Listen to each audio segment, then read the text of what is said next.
Hello, guys. Welcome to Football Entangled. This is our first long form discussion on the platform. I'm very happy to have my good friend Stephen Callis over from London. He's a wealth of knowledge on football, the human body, biomechanics, and everything in between. Stephen, would you be so obliged to give everyone a background on you, your influences, and where you've come from? Yeah, dude, man. So, as you shared, born and raised in London, and earliest memories of the game is playing on the streets, concrete jungles as we call them. In and around the pens. That's the terminology that we would use. And I just fell in love with the game instantly. It's something that I had no pressure around me. I didn't have a father influence growing up, so it wasn't like a masculine get into football type thing. It was just generally on the streets playing football, and you learn a love of it. And from there, I gained great leadership qualities, and these are things that become more abundant later on in life. But you can imagine at a young age when you have the, I guess, ability to speak, but also the pressure to verbally speak in public and take control of situations, you're naturally going to be seen as captain material, manager material. And in different job roles through education is where I started out after my studies in sports science. And then I kind of delved into my own mentorship and coaching and stuff like that. And along that journey, which I'll touch a little bit more onto, you kind of realize that people are consistently looking for something that is perfect to latch onto. And the more experienced I got, the more I began to realize that isn't possible. You've got to try and cultivate within people to explore through expression, fun, and play, whilst having a rational opportunity of reflecting on things to see how logically they also make sense and then move in this direction. There isn't a direct definitive answer for what we want to do and achieve. It is just pure expression. And as I share, like along my journey, I've been able to reflect along these things to kind of come to these conclusions. And I get people looking for direct help. And I know there's people out in the industry that sell them that. And it's very hard in the offset to broach that conversation without destroying someone's kind of dreams because they want that thing. But being able to go on this journey and go through some of the hardships and then meet people who are similar to yourself. And there are a few people in this industry that have that genuine passion, but expression and understanding towards that end goal is a feeling based thing. It's a sensory based thing. It isn't just this 2+2=4 clear cut mathematical answer formula that's in front of us. I will always admit that those things come in handy to utilize and reflect, but they're part of a puzzle. They're not the whole jigsaw itself. So yeah, I tend to share from that strong educational background in terms of how I come across with things, and at the same time, I'm always going to consider myself young in the game. I'm 35 now, but I'm still open to learning until learning is no longer possible. So yeah, dude, thanks for having me on. Yeah, my pleasure. And just as you said right there, it's so important that the master or the teacher always remains the eternal student. Because once you think you've known or once you think you have it all figured out, usually that's when you've lost and things start going the wrong direction. Next, let's start talking about, functional patterns, GOTA, postural the Restoration Institute, all of your Yeah, influences as far as biomechanics and the human body. yeah. I just to touch, I guess, on football, which will lead me into that. I as a youngster was a goalkeeper, and a very, very brave goalkeeper at that. Like one of those kids who would just constantly dive on concrete, and there would be, cuts on the face and whatnot. And you have no fear at that age, basically. So I had this unique sense of bravery. But when I got to the age of 12, after being in several academies and sporting agencies, I picked up what's known as Osgood-Schlatter's disease, which is essentially in the knees. I had it in both knees. I was growing at a rate. Tendons, ligaments were bending. There were swellings underneath the knee. It was painful. It left me out for 4 years. I got a nicer explanation when I got to GOTA, and I'll touch on that in due course. But at that point, it was just ride it out.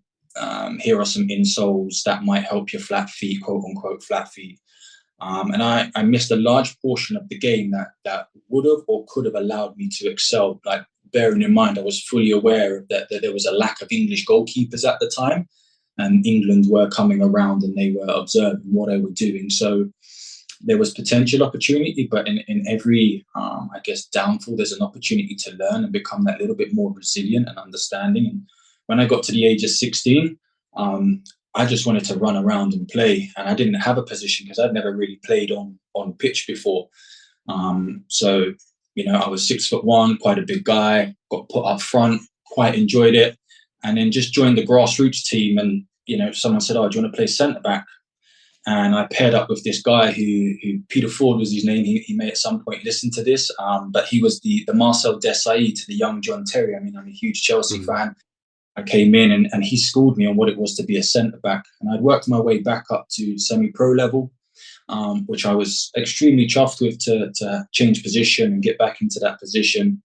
But it was when I got to that age, I wanted to improve upon what it was I had. I just wanted to be the best footballer I could be. And I think most people in and around your tribe and observe your work, that's truly what they want for themselves. And many of them, may feel like, oh, I've got to grasp at straws here to get this. And they may have anxious thoughts and so forth. I went through those as well. Like, I was so embedded to my dedication that I wouldn't see anything else. And now I get the opportunity to reflect a little bit differently. But at that time, I went into CrossFit off the back of doing generic bodybuilding stuff, which actually, to a large degree, comparison to CrossFit, paid good dividends. My pain in my knees decreased. I didn't have the wealth of knowledge I do now to understand how much more I could have improved my gait cycle and so forth. But taking me from where I was to the next level, it did a standardized job. I probably played up to my visual state of being big, of being strong. We're not going to muscle him. We're not going to out-header him. So guess what? We're going to have to outpace him, because that's what essentially strikers would aim to do. And I would use my voice to pull people around me to mitigate that chance. And I would be the one cleaning up after they've got themselves hot and sweaty. So I went into CrossFit, and I'd never been more injured in my life, if I'm honest. And I'd never received, I don't like saying this, but such coaching from coaches that I reflect back now who believed they knew something, and realistically they knew very little. But it's because I had invested financially. There was a big belief behind it. Cardiovascularly, I did have improvements, but by the same token, if I played out in the street every day like I did as a kid for 2-3 hours nonstop, cardiovascularly, I would have improved. So when I look back now, it didn't give me the improvement I thought it had, but I will had a really good engine on me at the time. I actually pushed up into centre mid, and I was box to box 90 minutes and doing things that, as a centre back who is quote unquote flat feet, had as good slatters, I didn't deem that doable. So I always give respect for the parts of things that supported the development, and I would also give critique for those parts of things as well. And I got to that age where I was like, I am physically feeling battered and worn and torn. I'm 28 now at that point, so I'm 35 now. I was 28 at that point. And I'd been listening to the works of now the Aguilar functional patterns for a little while. And I kind of got it, kind of didn't get it, but made investments onto his video courses that he had released. This is like, he now does 10-week course. This is years before that, where he spoke about like individual body parts. So he'd talk about like the knees and the ankles, or the hips, or the rib cage, etc. And he broke everything down into these different components. And I started applying bits. I mean, Dr. Kelly Starrett, who was the main guy in CrossFit in terms of rehab or prehab, I studied with him when he came over, and I got good ideas and understandings. And I thought, right, I'm going to go deeper into the functional patterns, and did their 10-week course, did their course when their Human Biomechanics Foundations course, trained with one of their main guys in London who had been doing it from literally its inception, basically. And I got good results in the session, but my issue was I would never know what blueprint I'm aiming for as an individual. And also, if I started to break down on the football pitch physically, so maybe I get to that point at 60, 70, 80, 90 minutes, certain stresses are on the body. My body would then go back to its preset patterns, those stress state patterns that I had once been in. And those are negative patterns, like aches, pains, injuries, all turn up. So it's not the training system in terms of functional patterns, but there wasn't anything in mind that I'm like, this is what I'm clearly aiming for. But that then piqued my interest further into the gait cycle and looking a bit more broad spectrum. And I got, introduced to David Weck and his methodology, and I looked at it, and then I heard through a friend about Gota and looked at them, and originally thought, oh, this is a bit too simple for me in terms of day, and kind of pushed it to one side until I could grasp what it was. And then I started looking at the slow motion video footage that they put out. And then I was like, this kind of makes sense. Because I remember as a youngster watching just a local player who had, as we know, like two bows in their legs, but not bow-legged, but they were able to set bows. Like they had that good external rotation through the femur, the tibia, and the ankle bone rotates out. And it just looked so smooth at taking a first touch. Whereas my first touch always felt clunky and awkward. Mm-hmm. And I'm like, if I could just do that with my body, then I would be able to have that first touch that I think is going to be more positive. And all of a sudden, I start seeing them talk about bows and corners. And I'm like, there's something here that's actually piqued my interest. So I went through the coaching and met some really cool people. And as a general blueprint, a general rule of thumb, they brought something, I feel, to the industry that is observable. You can go back through indigenous tribes, babies, pensioners that are running marathons successfully, athletes that are non-contact injury-free, and you can see the same observable patterns. Now, as I say, I like to look broad spectrum, and I believe there is nuance and context to things, and I believe there are people that may fall outside of that are also elite and successful for different reasons. But in terms of when you're trying to look at something in terms of a blueprint, it gives you that level of coherence.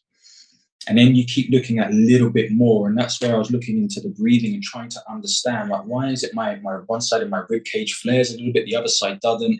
I mentioned this in a question with Gota, and it was never really answered. So you on this, and I know Flowbility had come out at that point, and they were talking quite deeply in and around this pelvis to rib cage stuff. So I looked at them, and I found that through experience of it, that the exhalations that were going on just raised anxiety inside me. So forceful. And then I kind of thought, well, where are they getting their information from? And I kind of come across PRI, and whether they have got it from PRI in part, I generally don't know. I just continue to investigate.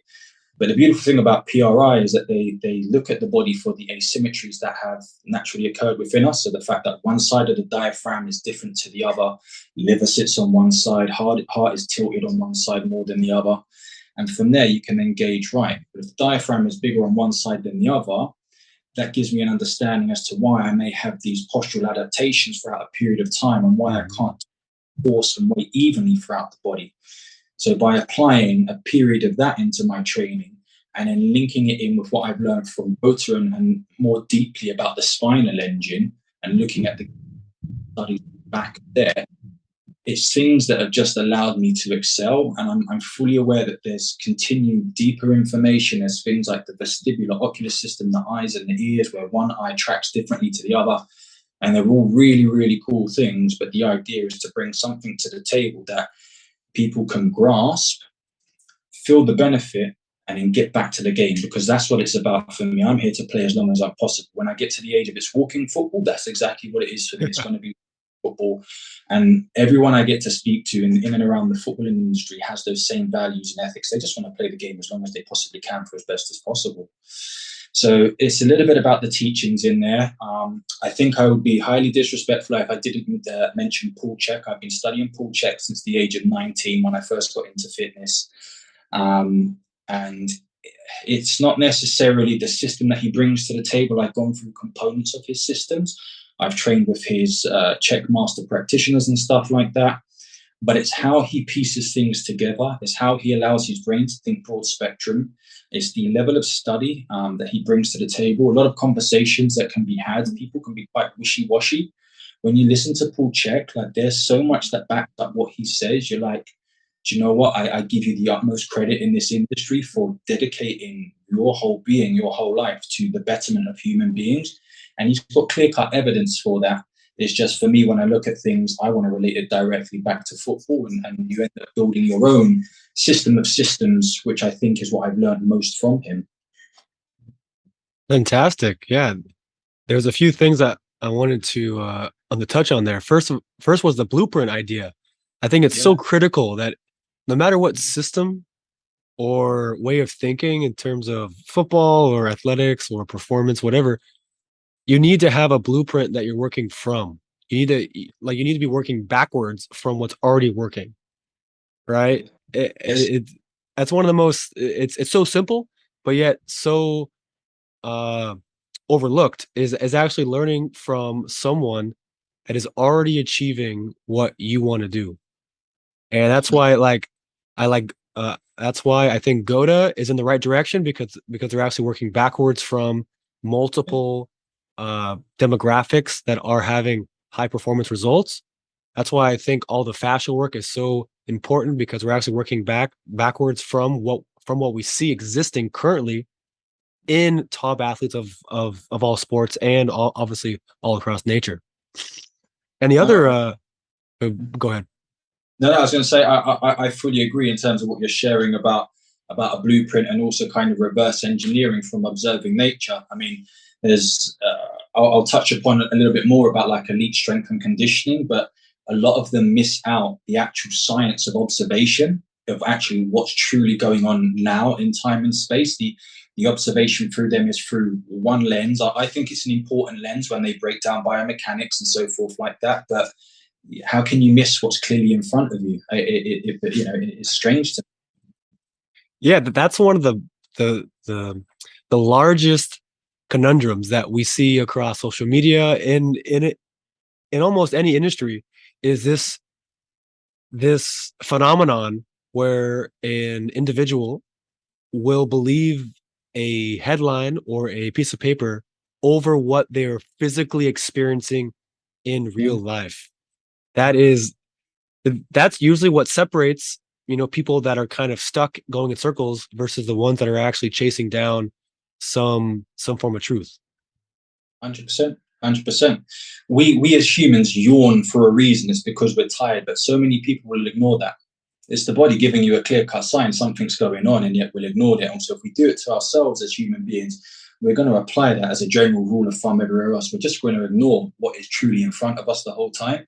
And we're going to seek this sensational headline, as you shared, to lead us in a direction. And that kind of links back into what I originally shared about people continually looking for that leadership, that one thing that's going to do it, rather than realize that they're having an experience and they've got to take this thing into the fold of that experience and let it express. It really is an expression, football.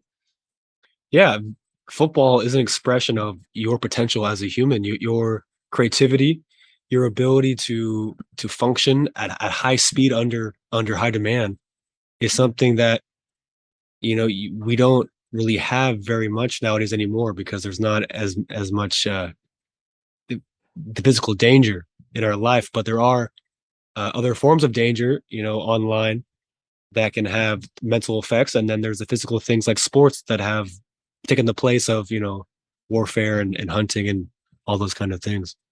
Yeah, for sure. The other thing that I think that you mentioned is so instrumental is the goal of football. Everyone got into football because they love the sport. They were a baby or a toddler or a young kid, and they saw some famous player playing, and they instantly fell in love. That's the game of football. So Yes. all your training should, in theory, go towards that objective, right? To play football. But Yeah. yet we see so many athletes of all sports kind of lose that higher goal. They miss the forest for the trees, Yeah. and they get stuck trying to accomplish minor objectives so much that they actually lose sight on what they're trying to achieve in the first place, on which is becoming better at their sport and enjoying their sport and being able to have fun and smile on the pitch. Because you can't enjoy your sport if your body's in pain, if your body's not moving in spirals, and you're not working the way that your body was designed to work. Yeah. For sure, dude. I mean, and you mentioned like that whole love of the sport. It's when I reflect backwards on players' careers, probably why I respect Bentley, who played for like Tottenham and Blackburn. When he realised that he didn't love the sport anymore, even though he was at still a tender age, I want to say 27. I could be wrong, but it was around that age. He stopped playing. He stopped playing because the love wasn't there, the smile wasn't there anymore. And you quite often see it in older players, like they don't one, things have happened that don't allow their bodies to keep up with the pace of play. And we can clearly see that within the game, there are players, even though they age, they can still keep up with the pace. Cristiano Ronaldo is an obvious answer. Thiago Silva, all right, Zlatan Ibrahimovic has had certain injuries, but still, he's still able to compete at that level when he's there. There's something that's inside of them that allows them to, or has that hunger, desire, happiness, joy, whatever emotion we want to put on it, that leads them in a positive direction towards that. But then there's other players through their choices that become bitter and aggressive, and you just see it, body language, tone of voice, interview, etc. And if they'd realized that it's all within them, that they could have still been the same player that they once was. Of course, there's adaptations to occur, which is always going to happen throughout life, but they could have still excelled at an age. They didn't have to become the player that they currently were at that point. They could have allowed themselves a nicer opportunity, and even at that moment there, they can still change things and improve it for a way that allows them to enjoy the game again like they once did as a kid. Mm. Fantastic. Yeah, I think that's a big topic that we should get into on this idea of longevity and Yeah. how in the current mainstream understanding of sports science in almost any sports industry, there's this common assumption that once you get older, that age is the reason that you're slowing down, or age is the reason that you're picking up injuries, or age is the reason that you're just not as good as you used to be. Now, what do you think about this idea of age as causation versus purely just correlation? It's such an interesting subject. So I play once a week at a local level, and there's a guy who's 73 years old who still comes and plays. Now, of course, he's not the same player as he once was, but he still comes and plays. He gets the ball, he passes it around. He understands that there's some limitations, and by the same token, he can still express and love the game that he's always loved. So why or how is it this individual at that age can do the things that someone else would say, oh, that's no longer possible, I've gone past retirement age? It's purely values and belief systems, I say purely, but large in part, I should share. To say purely would be 100%, and that's not necessarily true. So, values and beliefs is a large part, a large proportion of why someone can and can't do things. And that goes back to more than likely childhood, certain traumas, and the belief systems that are then instilled. And again, you could go off on tangents and talk about people like Tony Robbins and so forth, like that break through these patterns in terms of psychological patterns, which have physiological traumas attached to them as well, which then relates back into the postures that we are or are not able to make in and around sporting endeavors. But yeah, you've got to regress with someone and go back to that point where that belief came into them, and that would have been eating away at them for years. Yeah, precisely. We all have them, myself included. Try to be more aware of them. Sometimes you have to let them pass. Other times you have to challenge them and try and understand, how is this thing serving me? If it's not serving me, how can I release it? How can this trauma get out of me? I mean, there's so many different ways, but if you're aware of it, that's always a start. And the first thing I admit to myself is I have many flaws. And if I hold on to too much of this negativity, I won't be that player at 73, 74. I'm going to be the person who's holding these beliefs that are stopping me progressing. I shared with a client the other day that it's still in the back of my head. I mean, I was born in England. My mother was born in South Africa, but somewhere along the lines, I'm going to play masters football for South Africa, and that's just part of my value and belief system. I still, as a 35-year-old, want to get to that destination of playing at the highest level. And I don't let something like, the age of 35 to 38 is your retirement age, and you should be slowing down a little bit, and you're naturally going to pick up these injuries. If you believe you're going to pick up an injury, you're going to pick up an injury. And I think a lot of that links into the whole psychological factor that plays within the realm of injuries. So when I looked into quote unquote pain science, or as it's known as like threat science, in the brain we have threat receptors that are all our senses. Some scientists say that you have around 20 different senses going on at once. You can, as much as it's sight and smell and taste and hearing and touch, then there's also like temperature control, gut intuition, all these different senses that are happening at the very same time. If you allow these senses to do what they're doing, they're going to keep picking up on different things. And if they feed your threat bucket, so if you're constantly in a state of sympathetic activity. And I link this back into a little bit of PRI as well. If we're not breathing correctly, if the organs are not able to gently relax down in this middle of the body, that midline of the stomach, and that diaphragm can't drop, we're more than likely going to be breathing in a way that's not conducive towards a parasympathetic state. So we're having the sympathetic dominance take part. As a byproduct of that, we're increasing our threat levels. When we increase threat levels, the body starts to go, something bad is going to happen. And as a byproduct, pain can then shoot out to go protective mechanism. I believe in and around the world of football. When I grew up, and when I grew up watching, Tony Adams, Gary Pallister, go into like Maldini, John Terry, a bit more modern. These players, you'd have to have a broken limb to get off the pitch, and even then, you'd probably have to take them off the pitch. Yeah. They felt pain, of course, but pain wasn't what it is today. And I think a lot of the young players, and Neymar's the one I'm going to pick on, sadly, for this one, but his ability to roll is phenomenal. And what I believe has happened is, over years of doing that, the predictive mechanism in the brain believes that something bad is going to happen, and he yelps and screams and rolls because his body probably does feel pain because of the threat threshold has been overtaken by a habitual pattern, and now we're going to receive, even though nothing has physically happened. And then as a byproduct of that, I asked the question, because I don't know the answer, is he feeling pain that hasn't actually happened from anything physical, but he's programmed himself to physically feel that? So psychologically, there's so much that goes into this world of pain and limitation. Whereas once upon a time, you go back before that. I remember watching videos of George Best play against Chelsea, and he received this horrendous tackle. Like, it is a tackle where you'd go today, like, that's a red card and a ban. It's going to end his career. He just rode the tackle from Ron Chopper Harris and carried on dribbling.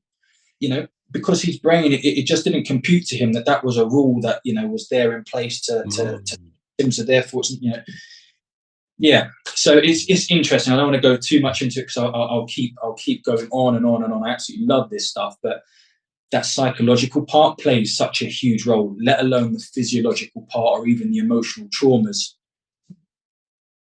No, I think you're spot on. I think that it's exactly as you're saying. There's this kind of conditioning in the mind that players should expect injury, or that players should be okay with being fragile. And then going back in time, it's like going back in time, if you got hurt, people didn't feel bad for you. People sort of was like, they were like, what's wrong with him?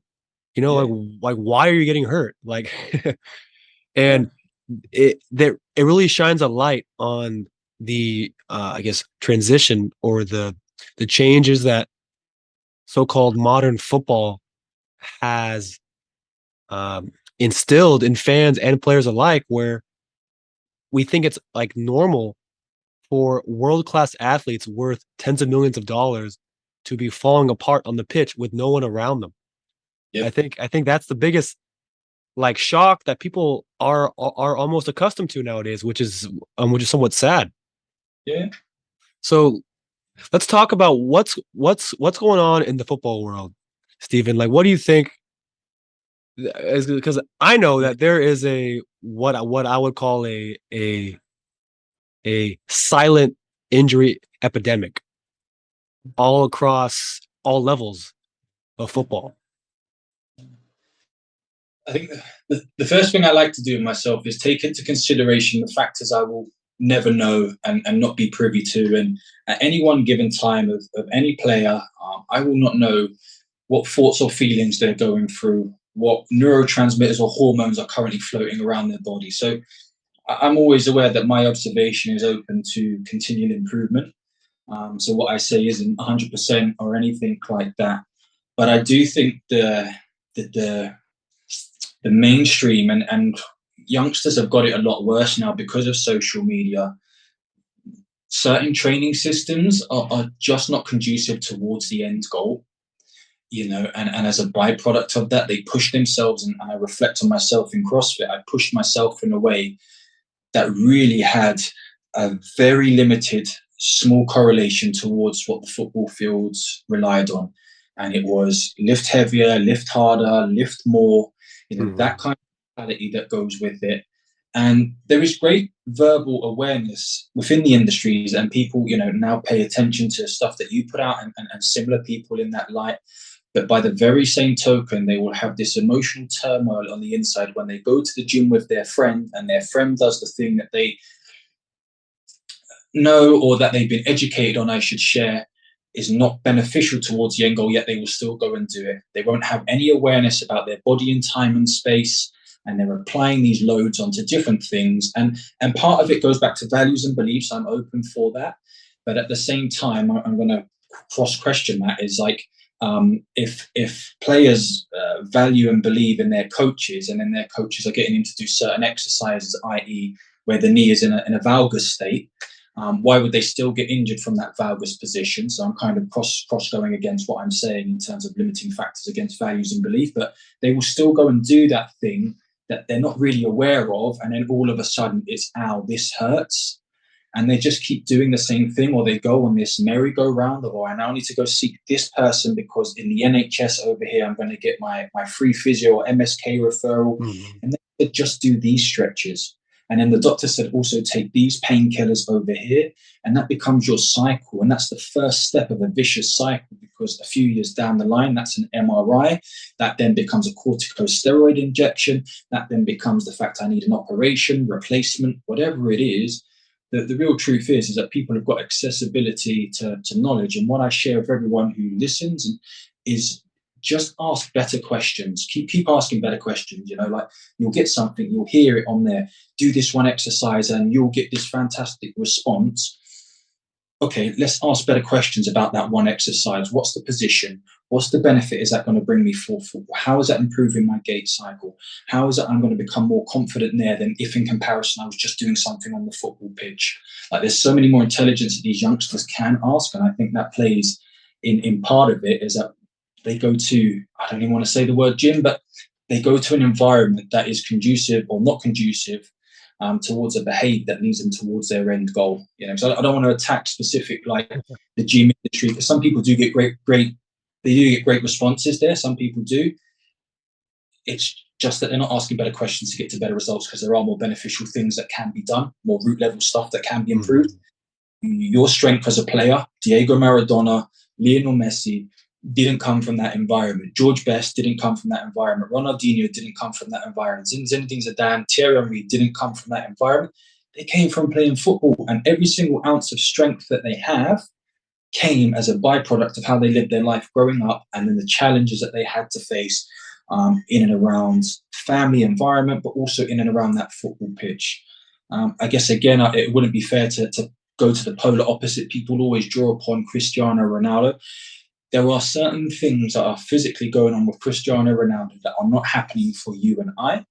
Also, we have to look at his value and belief system. And if there is a 100% belief, no doubt, that those things that he's doing, Pilates, weight sessions, is conducive towards his end goal, then I can understand why he gets the end result. But I still wouldn't go back to saying it's the most intelligent thing to do. I would just look at how is his body operating in time and space, and how can we then mimic those behaviors? How can we look at how his nervous system is working? Is he calm and relaxed? Does someone have a big jaw, small jaw? Are they able to breathe in through their nose without causing any Darth Vader-like sounds? All these things there relate to sympathetic, parasympathetic dominance. They're more intelligent questions, I think, to find or to ask, rather than he does these sets of lunges for these repetitions, which has built his quadriceps, which means he can kick a ball. I did 6 months of the training through football and Entangled when it first opened. And the one thing I share for all my clients is the connection between my foot and the ball increased tenfold. And I've had a fantastic kick as a kid, because I learned ball kicks. But there was a certain feeling, and that's how I can only describe it. It's not like this whole mathematical formula. If I did this and this and that, there's a feeling that happens, that connection, and albeit proprioception increases and so far through fascia. There's many different explanations, but things are going to work when you have 100% belief. But ask more intelligent questions is what I share. Yeah, it's all about understanding like why are you doing this certain exercise? Why are you choosing to live a certain way? Like why do you have certain beliefs around human health and performance? And then ultimately, once you start asking the right questions, then you can start getting much better answers. Yeah. I think what you touched on about Ronaldo is obviously a very it's a very controversial topic, especially for me on social media, because Yeah. it's one of the most common things you see is Ronaldo in the gym or Ronaldo working hard. And obviously, just hard work is required for success in any walk of life.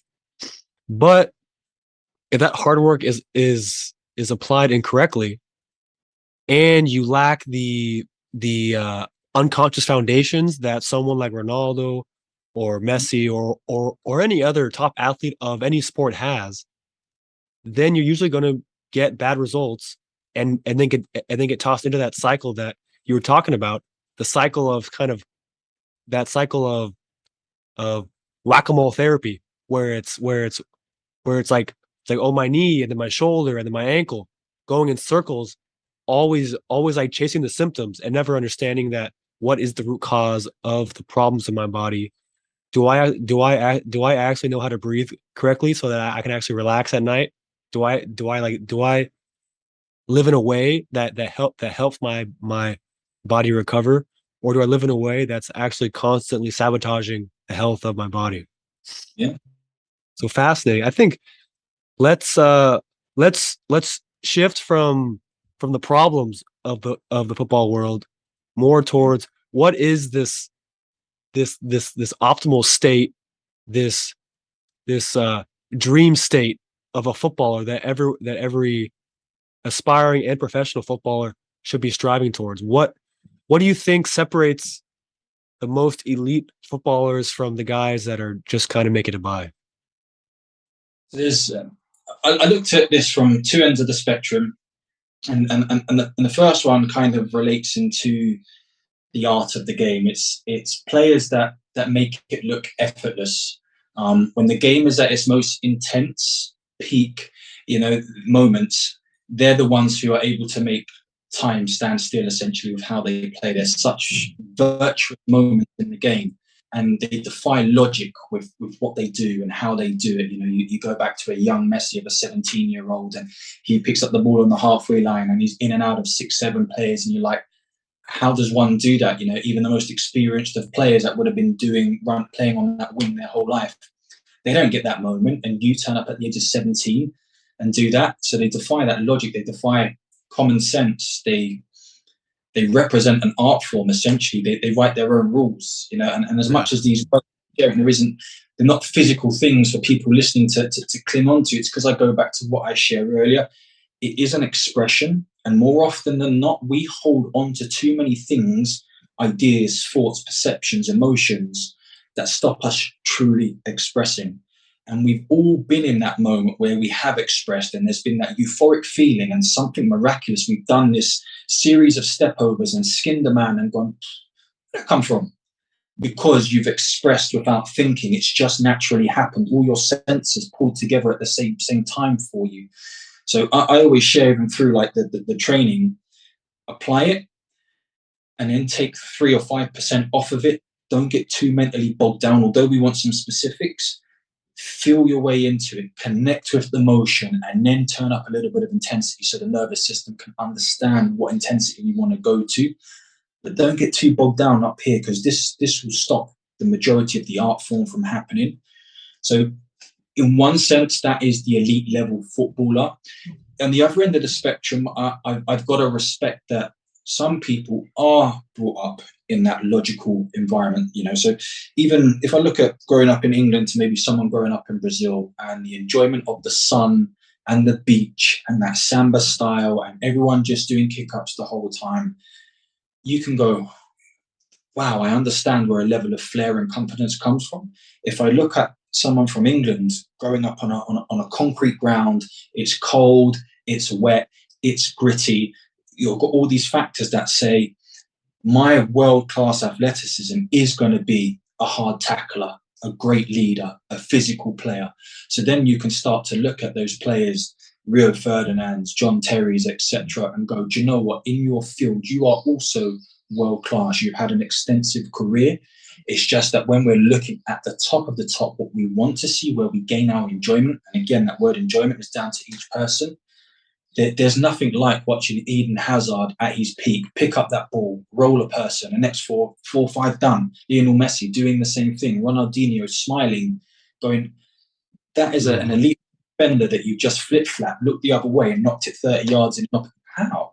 That's the elite of the elite for me, but I also respect the other side of a world-class footballer that maximizes what it is that they've got as well. So I try to look at both ends of the spectrum when I get asked questions like that.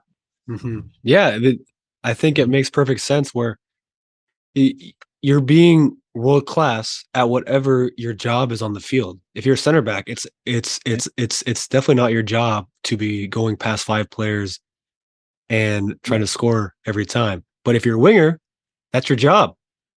So it's being world class at what you bring to the table and where you are on the field. Fantastic. So let's I was going to share with you. Go on, dude. Well, let's talk about kind of like specific players that you really think are doing or exhibit some of these amazing characteristics. Like I think I've seen guys that you share like Phil Foden and Gavi on Barcelona, and Pedri, obviously Eden Hazard back in his Chelsea days. Even like obviously like Neymar at Barcelona and Santos, where he was just so effortless. Yeah. There's a couple of lenses that I like to look at things through. One of them is through the blueprint, and again, I loosely look at it through this blueprint. It's not 100% stonewall. I tend to look at the go-to blueprint as a spectrum, and I think depending on what levels of stress a player or person has, depending on what minute of the game, will then start to dictate what their body does. So it isn't that just like this one bow in a corner happened and this person is now going to be injury-free, non-con. In my head, it doesn't compute like that, but it's a good observation, and you've got to learn how someone tolerates stress. But through that lens there, Phil Foden and Gavi are the 2 youngsters that I've been most impressed with.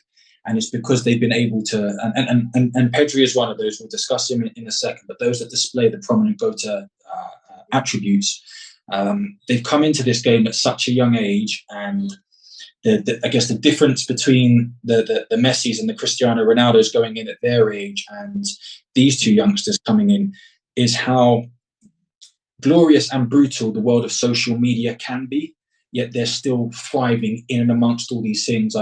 I personally don't value the pressure that the social world brings too much. It's not something that I sit there and think, I want to be on that social media. But for some reason, these 2 youngsters are able to embrace that at such a young age, yet everything that they're doing on the pitch is so effortless.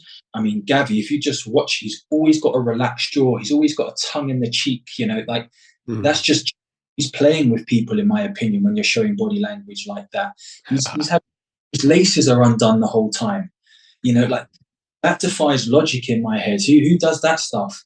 It's because he's a kid in the playground. Like Joe Cole used to do it. He used to push his tongue in his cheek the whole time because he was the kid in the playground. That's why Joe Cole never had a clear-cut position in top level. He grew up just playing as a kid in the playground, and that's what he turned into as a pro. So those 2 players there as youngsters, I really value and appreciate. And then a couple of the other players, like some things I like to do is on the internet is look at players that really don't have any injuries throughout their careers, or they're extremely minimal throughout their careers.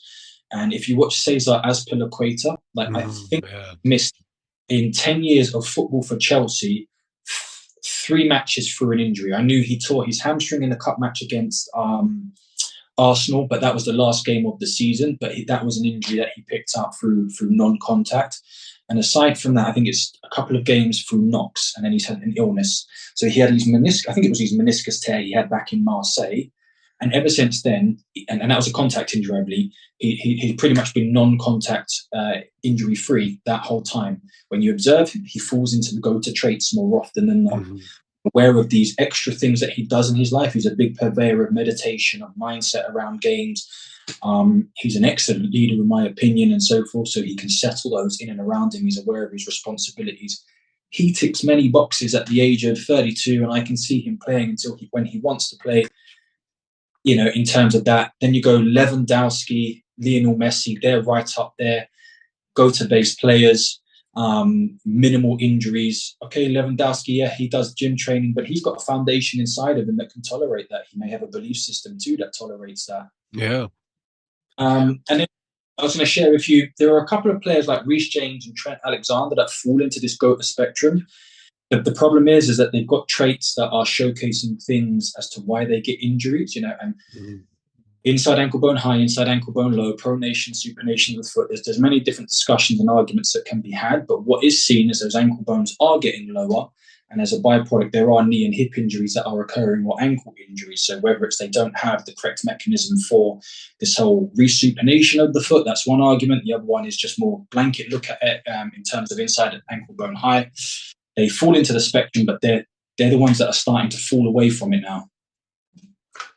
Yeah, that's really one of the, I guess, unsettling things is where you see a top level footballer. They have some of the obvious characteristics, but then kind of month by month, you can start seeing, okay, it's falling, things are breaking down, and then before you know it, you have a hamstring injury, you have like a knee injury, and I think Trent Alexander-Arnold missed the Euros with the hamstring injury, and this was just off the back of like one of those social media gym transformations where they come back with a few extra pounds of muscle mass, and everyone's clapping, but then weeks later we see an injury. Same thing happened with Leon Goretzka and Alfonso Davies of Bayern Munich. Both the guys had huge, social media kind of blow up about, doing gym work, and then, thousands and thousands of kids see that and they copy it, of course.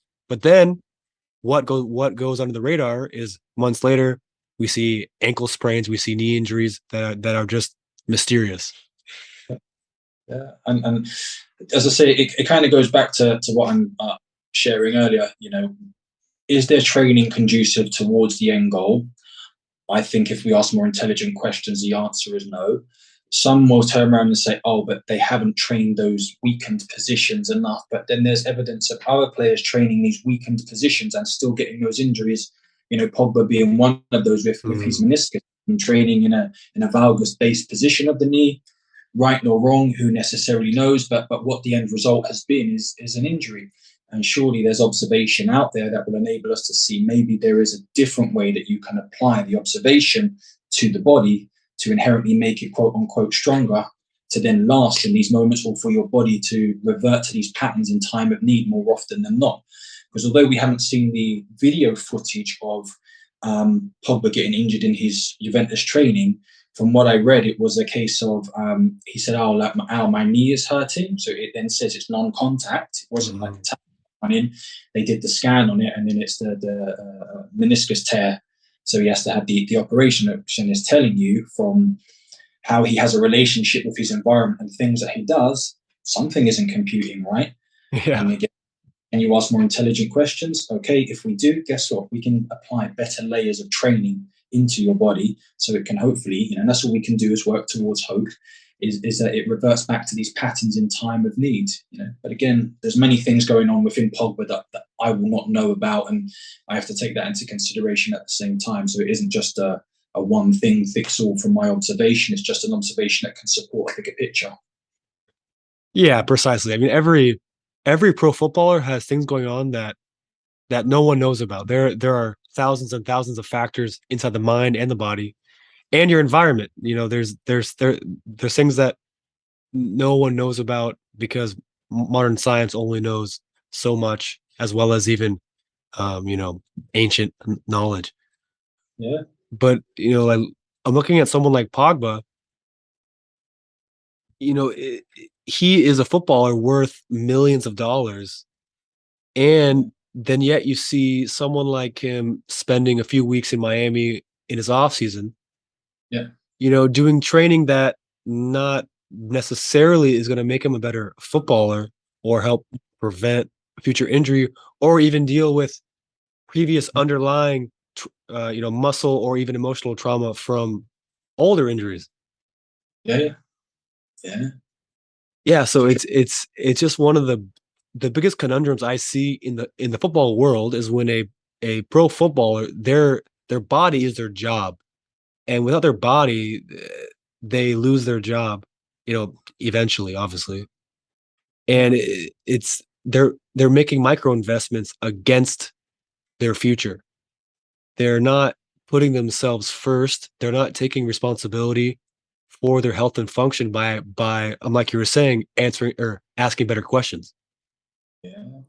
And even what you're sharing, actually, the media finally picked up on something that I would say is positive in a direction that we want to move towards, as especially with showing young people that they observed all these Premier League footballers continually posting in the off season, them training one on one in the gym with their coach. Mhm. And then what does that then say to these young people? One, that can't afford a one-on-one coach, but two, they're not training in a team, they're not training community, they're not training bond, they're not having those microaggressions that happen on the foot that you kind of need if you go back to tribal days to go who's the leader here and who isn't type thing, and how do we all grow as young boys into men, that whole rite of passage thing, which tribalistically was a part of football and has been weaned out. The media actually picked up on that, which I thought was a really nice thing, because this one-to-one whole let me just recluse myself from everything is not going to lead you into a world-class player. Like, I kid you not, I know for a fact that Messi growing up, Maradona growing up, they were on the streets with tens, if not hundreds of local kids fighting because they want to play the game. If I go back to being a youngster in a cage playing football, like, if there were three teams, you were waiting so much for that next team to get off the pitch so you could run on and play.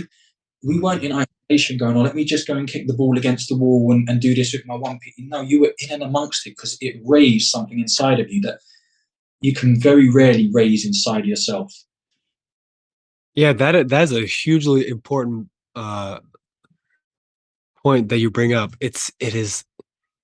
Talent is made on the court, and that court, inside that word court is there's so much multidimensional factors that go into play. Every footballer is being pushed by his opponents and his teammates. Yeah. There are one of the concepts that I talk a lot about is this idea of a skate park, where you have different levels of quality. You have older kids, you have younger kids, you have different levels of talent, you have different levels of speed and power and strength. All of the things combine into a melting pot, which then spits out top talent. The cream rises to the top. The problem is, uh, in most modern like schooling systems, is now we have first grade, second grade, third grade. All the ages are isolated. There Yeah. is less of this um of this width that young aspiring athletes get exposed to, because in reality, like you're saying, the guy who's like the lone wolf, he Yeah. never he never makes it. You always need Yeah. a tribe. You always need a team. You always Yeah. need guys around you that are pushing you to get better, but then also to kind of call you out on your shortcomings that you might not be seeing.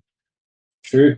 100% true, dude. And modern society, we definitely shy away from that. Youngsters definitely shy. Mourinho said it years ago in the Man United squad that you can't speak to the player the same way that you once did. That's They right. just don't have thick enough skin for it. And I understand it to a degree. And as I share, I'm happy to speak a lot about emotional traumas and turmoils. But the general idea is that these players aren't going to get better and stronger. Okay, they might technically be more gifted, and when you put them in bubble wrap, you know, you might get the gloss of it, but you're losing a whole part of the game, which is that whole grit, determination, the fact that they are resilient. Like you've seen tackles going on Lionel Messi where the bones should break. Like you physically see like head going in a different direction, and elasticity, fascia, whatever it may be, he recoils out of it and cracks on playing. Like that player should be. That's an elite level athlete who's built from the ground upwards. Yeah, that's precisely what it is. He's, you know, tough times make strong, men, and easy times make very, very weak men. So it's that power of the skate park that it's very much of a rite of passage where you have to survive. You have to elevate yourself over those around you through actual competition, not through a coach saying that, okay, now you can go play for the first team just because you, just because your parents paid the coach. It's actually having to earn your earn your way, earn your right to speak. That's one of the other things that I see a lot in young footballers is they want to talk and talk and talk and talk, but you have to earn the right to talk by actually showcasing what Yeah. you possess. No, I agree. Just even as you're sharing, I mean, a personal experience is recollected in mine. When I was at university, so obviously I'd gone through my Osgood Schlatters and so forth like that. And by the way, because I shared it earlier, so, Coach Gill, when I spoke with him, he also has Osgood Schlatters. He's the guy that first brought Go light. He said it's, to do with front chain dominant behavior. And that's, that was a clear thing that was going on in my life at the time, that my pelvis, everything was just tucked forward into this front chain. Like you can see the belly distending forward, the hips are forward, and there's no visualization or there's no visual aspect of the glutes. That meant that my femurs essentially weren't rotating accordingly as the femur head goes into the acetabulum in and around that hip socket. When I started to get more back chain dominance, so the fact that the glutes and ribs come into a relationship a little bit more, and that those glutes are tucking behind the rib cage, I started to free up the femurs, and then you could start to see that there was a complete difference. My flat feet position started to change, or quote unquote flat feet started to change. So, yeah, from that position there, I wanted to share earlier about the back chain dominance being a solution towards it. People who've got knee, ankle, foot problems. It's a natural decompressive state. But as I went through that, obviously, I restarted my football back up again in and around college, and then played back up to university. And in university, I started out in the bottom team. As I say, I went in as the centre back. I remember I delivered a speech. The captain went up to the second team. I delivered a speech as to why I should be captain, got given the armband.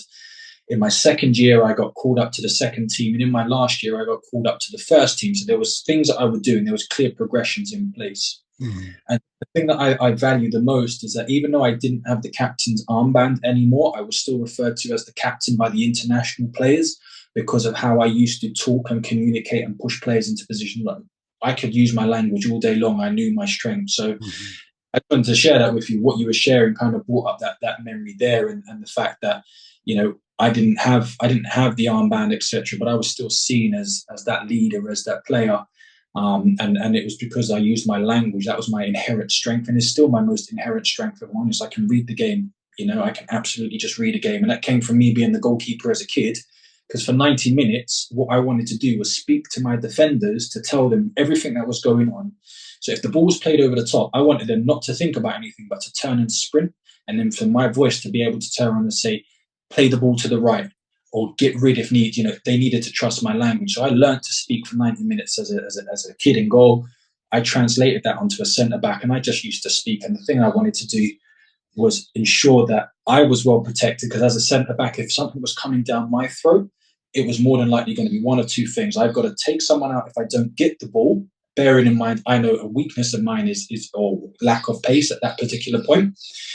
And then if they're through behind me, they're one-on-one in goal. So if I could protect my semicircle around me and I pull players in to, at worst, push players wide, I then knew automatically we were going to be safe. So that was just an inherent ability inside of me that I developed, and I knew what my skill was. And it's the same as the youngsters now. Like, learn what your clear skill is and learn to express from it, because that's going to be your unique selling point on that football pitch. Like, we all want to be better footballers, and there's clear cut ways that both you and I share to enhance to that.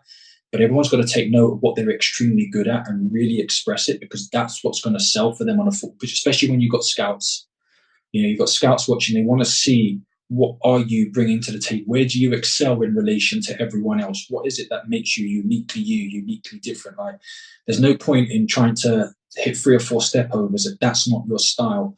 But if you're someone that can drop your hip into someone and quickly get the ball out of your feet, that's going to be just as effective in their eyes, because you're doing the thing and you're standing out for consistently doing that. Mm-hmm. So I'll always say that with everyone else: learn what is uniquely good and really express upon that. Yeah, I think that's a really vital understanding for every footballer at almost any level. Is you want to have a skill that you are seen as a master of, something that you are perceived to have unique value. That's what makes you someone that is too good to ignore. That is one of the first names on the team sheet. That's one of the most common thing when someone asks, like, how can I, like, how can I get on the field? Like, how can I get more playing time? How can I make the coach um, play me instead of someone else? Well, the obvious answer is be better than the guy in your position. But also, the deeper answer is just provide a skill that is so much more valuable than what that guy can do. Because nowadays you see a lot. You see this distinction between a fullback who is more defensive and a fullback who's more offensive. And a coach might use these guys in different games depending on who they're up against.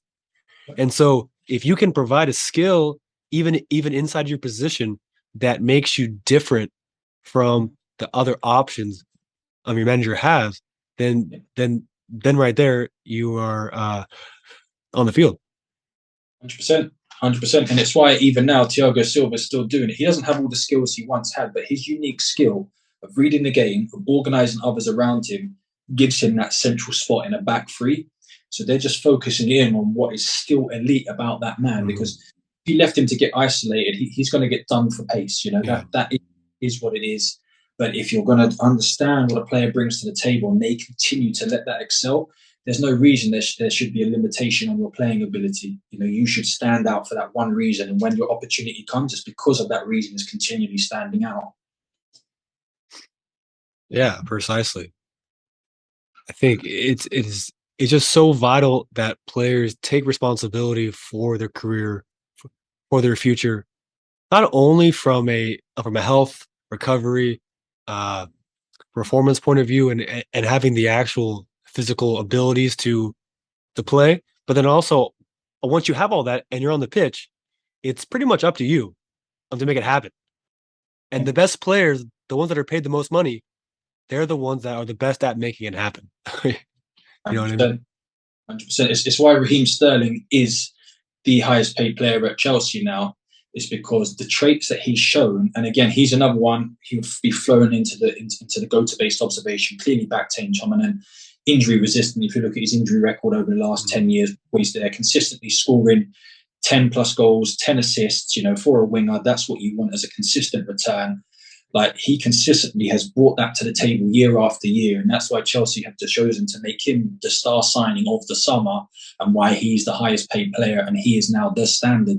Whereas previous regime, it was, who can we get through the door? Who's the name? What have we got to do to pay them? And you've got on the books at 270k a week, who, lovely guy, but couldn't score. Lukaku, who's got all issues, comes through the door, 300 plus k a week. But you've got to have a benchmark, a standard. And that's where I think that the people should be aiming towards, are who are the ones that are getting truly rewarded for the benchmark they are setting, and how can we observe and follow in their footsteps to get our own benchmarks noticed. Mm-hmm. Yeah, I think we should touch on Raheem Sterling. We're kind of understand more of how backchain dominant he is, because I think he's one of the best examples for any footballer to understand what we're talking about. So his glutes are clearly behind his rib cage. If you just look at him on a side profile, you'll see that position. And essentially, that's allowing him to get forward in his locomotion drive. You put the glutes behind the rib cage, you're in an ability now. You've got a better low center of gravity. Your femurs can then rotate, so your thigh bones can rotate better in the hip sockets. You've got the ability to play with the ball more naturally. He just possesses that in abundance. You know, he's super decompressed from his ankle up to the top of his cranium. If you look at him at the side, and Foden's another really good one to look at the side as well, you'll just see this nice, long, decompressed body as they're going through their strides. But yet, it's not disproportionate. It has a relationship between the rib cage and pelvis. If you looked at their breathing capabilities, you'll more than likely see things are moving in a 360 degrees and up and down at the same time. The organs are naturally dropping and distending as the diaphragm pulls down. Like, all these things would be happening at the same time. And Raheem Sterling is a clear example. If you see him with his top up, his stomach is slightly distended, but it's actually very relaxed. If you look at it, you know, it's not something that's tight and clenching the whole time.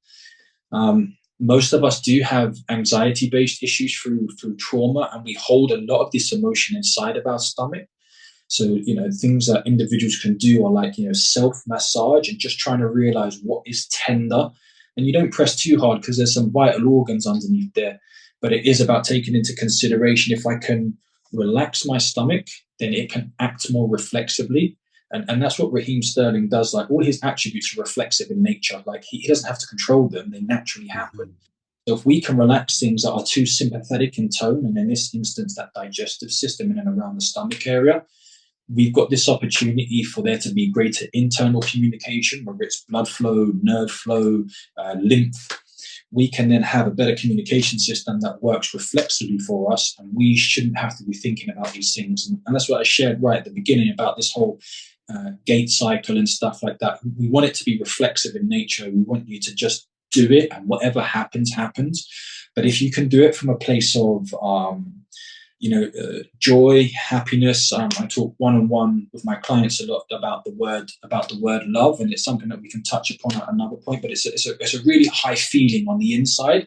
If you just think about like growing up with your parents and or whoever you grew up with, in this really loving occasion that's happened, if you really connect with it, you'll feel it on the inside. And then playing from that level of expression consistently is a state of joy, and magical things happen reflexively because of it. And that's where those moments of art occur, because they're in this just higher state. Things are not bogging them down. They're not holding them back. There's no trauma on the inside. So when I look at Raheem Sterling, I still see a young man who's just expressing himself on the pitch, having fun. You hear him talk. Like, there isn't too much change in tone of his voice in the way that would say, oh, there's anger coming out there, or, you know, there's a mature young man who still loves the game. So, yeah, so when I look at a player, you know, I try and let my mind think about as many different things that could be going on as possible.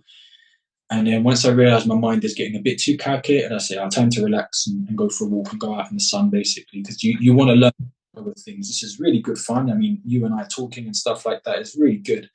But at the same time, we will then harbor this, you know, it'll be like, oh, you've got to learn to let it go when it gets too much. And that's what these players do so well. You see it when they take penalties, you know. Jorginho is a great example. He just, you know, although he missed a few, but he just looks like nerves don't fluster him, you know.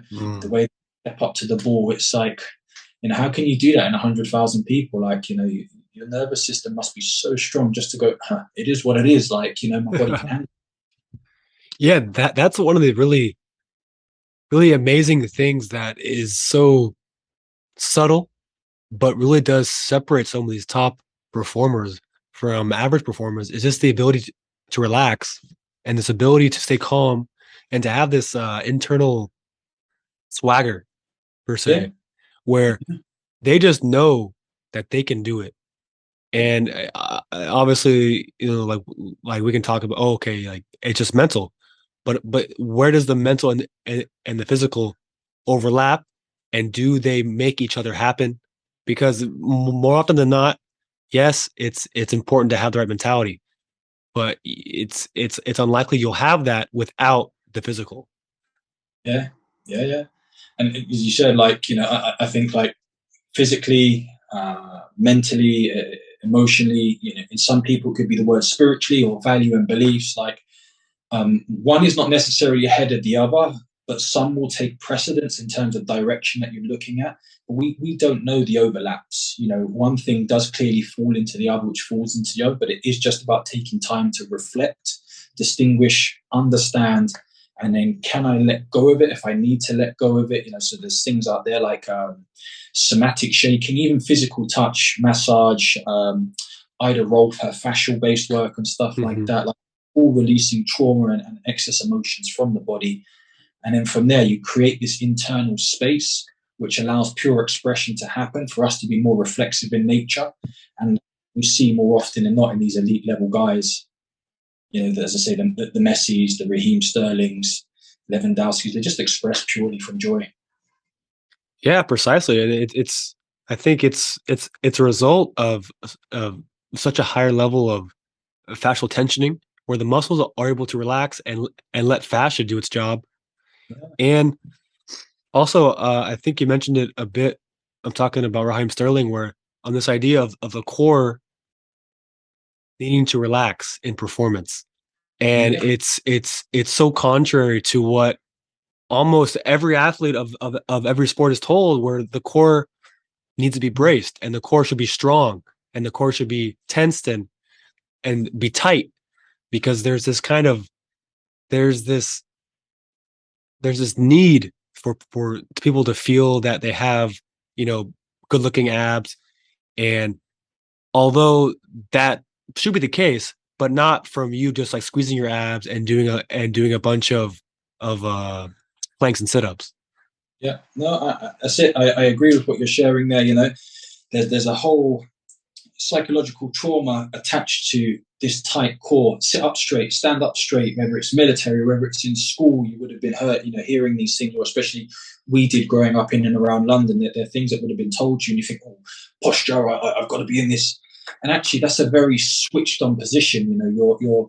You've got poor reflexive or poor autonomic behaviors going on there, things that are leading you into a more sympathetic dominance. You're continually switched on, continually stressed. As a byproduct, are you squeezing your jaw too hard? Is that becoming smaller? If you're squeezing your jaw, are you squeezing your glutes too much? Is that leading to front chain dominant behavior? Like, there's all these different things that are related. But when we're happy, this should be relaxed. And you see it in babies. Just look at a stomach of a baby and you'll see it's just naturally relaxed and it's just doing its thing. And what tends to take the burden more often than not is the thoracolumbar fascia, that diamond in the back that you can see more prominent in gorillas. That there is a piece of fascia. We know fascia is to do with force distribution as well throughout the body, that spring loading effect. If we can learn to load that thoracolumbar fascia, we do that by being back chain dominant, by getting this spinal engine working in and around that will then, quote unquote, become the core. Goethe will utilize that language. I think David Weck will utilize that language as well, as the thoracolumbar fascia becoming the core. But that's what should be consistently recoiling that energy and giving us that structural stability, so to say, because everything else should be happening reflexively. The stomach should not be clenched the whole time. We're not getting blood flow to vital organs. We're not getting oxygen. We're diminishing nerve impulses and lymphatic flow at the same time. So there's 4 different things you're automatically diminishing or decreasing in terms of their ability to be effective in the body, just by clenching this stomach the whole time. And it isn't just going to be as easy as I say, I'll relax the stomach. That's one way of doing it. The other way is physical touch, massage. Can I encourage more blood flow? Can I slightly build a more wider, broader frame that allows for the facilitation of blood flow and the aforementioned other areas? And then can I work on other aspects of my life? Predominantly my traumas, my anxieties, my tensions. Why are they being held? How are they being held? How can I learn to breathe through them? Is it because I've got poor postural breathing or poor breathing patterns because my diaphragms are different sizes and I'm not aware of this yet? All these different factors can come into play, but the end observation is that guy is completely relaxed in that position. And that is one of the reasons why he's able to do what he does so well at the level he does it, because you're not really seeing the guy who's got the super clenched down abs that are pulling him into this more kyphotic based position. Mm-hmm. Those positions of athleticism, you're just not seeing it to that level. You might see it at semi-pro level, you might see it at lower league pro level, but you're not really seeing it at the elite levels. You're not observing that happening. So Yeah, it's as you can see just by speaking about Sterling and his stomach line, like how broad spectrum this conversation can really go, and all of it is vitally important to bring to the table. And then I go back to what I shared earlier. When you're done with it, relax, let it go, let it escape the mind. It's not as important. Just go on the pitch and express from pure happiness, pure joy, because that will mean your body can reflexively do things in a way that it should do. And then you can take away how you think, how you feel afterwards. That should be your diagnostic, your tool to what you want to do next within and around your movement, how you want to get to a better position. And then when you get to that point again, you relax and let go 100%. Because if you hold on to it, you're going to bring tension to the game. And I remember early 20s, I had a hamstring go because I was purely angry. I remember I got really angry. I gritted my jaw. I went to sprint and the hammy went ping. And I truly believe it's because I was that angry in the moment. There was nothing physically that was telling me the hammy's going to go. It wasn't like I feel weak or tired or anything like that. It was purely because I felt like I had powered up too much through aggression, that the body couldn't handle that stimulus and it just went boom. So don't carry that tension into games. Allow yourself to learn how to let go. Yeah, I think that's a vital thing that we can wrap up with is it's just enjoy football and have fun. It's pretty simple. But there's so many things in our world that that don't let us do that. And so all of this, all of this, all of the physical work, all of the mental work, all of the GOTA, back chain, parasympathetic, all the fast work, everything is just to get us to a point where we can enjoy ourselves on the field at our fullest potential. Yeah.